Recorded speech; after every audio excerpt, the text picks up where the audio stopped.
أعوذ بالله من الشيطان الرجيم. يا أيها الذين آمنوا خذوا حذركم فانفروا ثبات أو انفروا جميعا وإن منكم لمن ليبطئن فإن أصابتكم مصيبة قال قد أنعم الله علي إذ لم أكن معهم شهيدا ولئن أصابكم فضل من الله ليقولن كأن لم تكن بينكم وبينه مودة يا ليتني كنت معهم فأفوز فوزا عظيما. فليقاتل في سبيل الله الذين يشرون الحياة الدنيا بالآخرة ومن يقاتل في سبيل الله فيقتل أو يغلب فسوف نؤتيه أجرا عظيما. وما لكم لا تقاتلون في سبيل الله والمستضعفين من الرجال والنساء والولدان الذين يقولون ربنا أخرجنا من هذه القرية الظالم أهلها واجعل لنا من لدنك وليا واجعل لنا من لدنك نصيرا. الذين آمنوا يقاتلون في سبيل الله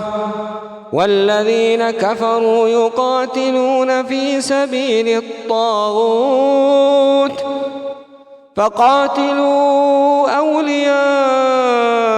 الشيطان إن كيد الشيطان كان ضعيفا. ألم تر إلى الذين قيل لهم كفوا أيديكم وأقيموا الصلاة وآتوا الزكاة فلما كتب عليهم القتال إذا فريق منهم يخشون الناس كخشية الله أو أشد خشية وقالوا ربنا لم كتبت علينا القتال لولا أخرتنا إلى أجل قريب قل متاع الدنيا قليل والآخرة خير لمن اتقى ولا تظلمون فتيلا. أينما تكونوا يدرككم الموت ولو كنتم في بروج مشيدة وإن تصبهم حسنة يقولوا هذه من عند الله وإن تصبهم سيئة يقولوا هذه من عندك قل كل من عند الله فما لهؤلاء القوم لا يكادون يفقهون حديثا. ما أصابك من حسنة فمن الله وما أصابك من سيئة فمن نفسك وأرسلناك للناس رسولا وكفى بالله شهيدا. من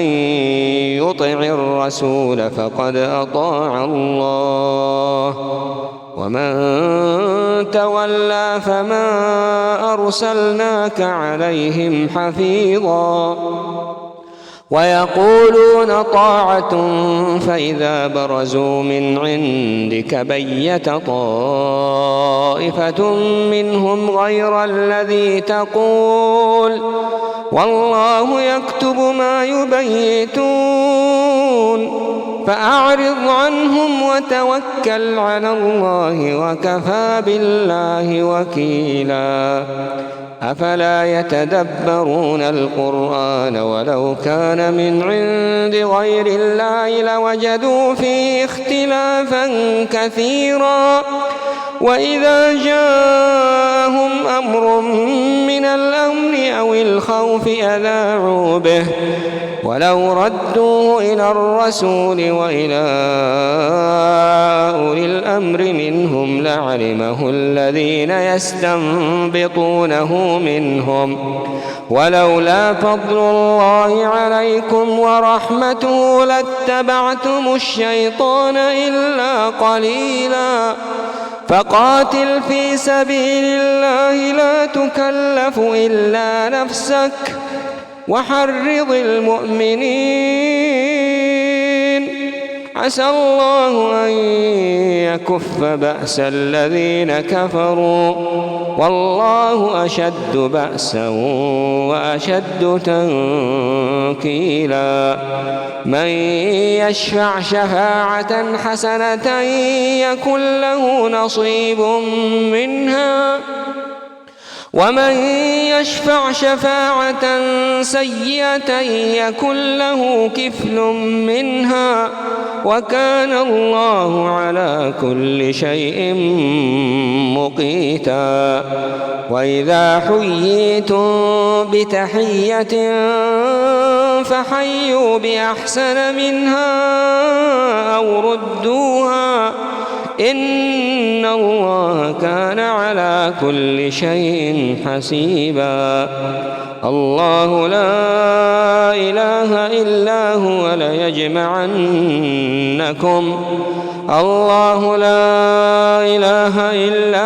ليجمعنكم إلى يوم القيامة لا ريب فيه ومن أصدق من الله حديثا.